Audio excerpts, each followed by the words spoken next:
Welcome to the news for August 23rd, 2010.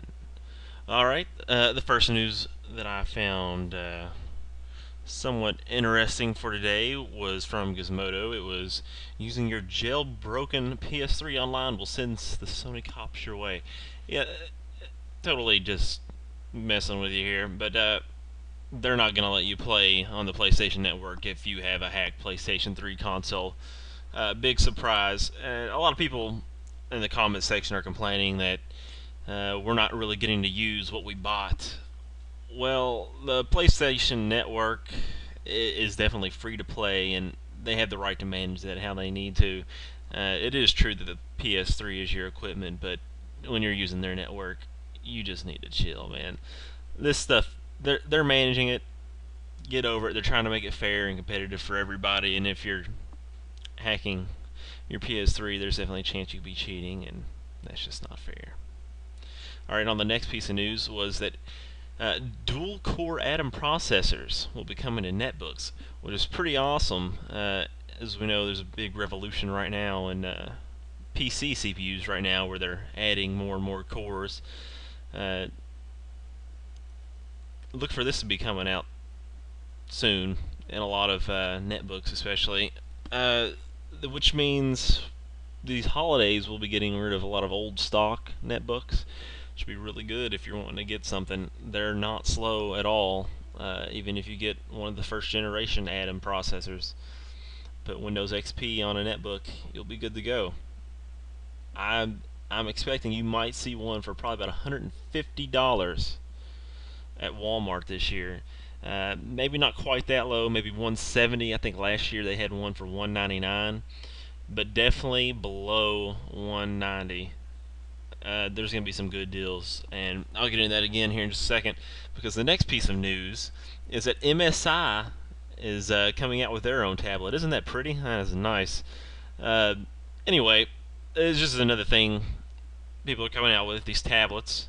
I don't understand why there's so many tablets hitting. A lot of people are taking a bunch of risk on these when it's going to be hard to compete with the iPad, even though that you can create these with Linux and Windows, of course.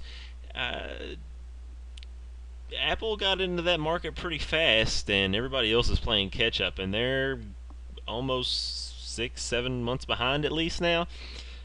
It's Apple's game to lose right now, and somebody's going to have to really step up. There's a bunch of companies trying to get into this market right now, and they're not going to stand a chance. Now, they'll be lucky for a few of them to survive, but definitely going to be a hard market to crack. And this is also going to push some more of the older netbooks out, because you're going to be seeing a bunch of Black Friday deals on these holidays as well. And on to the next piece of news. Russia and Turkey top a list of riskiest places to surf the web. As if this wasn't obvious already, if you have ever been to a Russian website or been directed to one through your email, you have a pretty good idea of why that is true. And looking at the figures as well on this graphic, it looks like America ranked ninth as the ninth most riskiest place to surf the web. And that's not really a surprise either. Uh, a lot of the countries that were the riskiest are definitely ones that have a lot of access to technology or are technology savvy.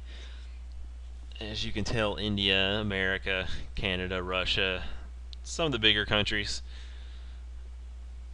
and really not much of a surprise, obviously. Okay, as far as the future of IT goes, there's a good article on Computer World. Was the vision or the advice for 2020 and what they see happening with the IT fields. Basically, it says that IT won't quite work the same. It's going to be very much harder than it once was. Everybody's going to have their specialties, especially coming out of college, because that's basically how the colleges are doing it now. A good degree that I suggest for the future is definitely a computer information science degree, which is the major through the business and technology. I just messed that up bad. That is a major at the College of Business and Technology at some schools. It's a great degree.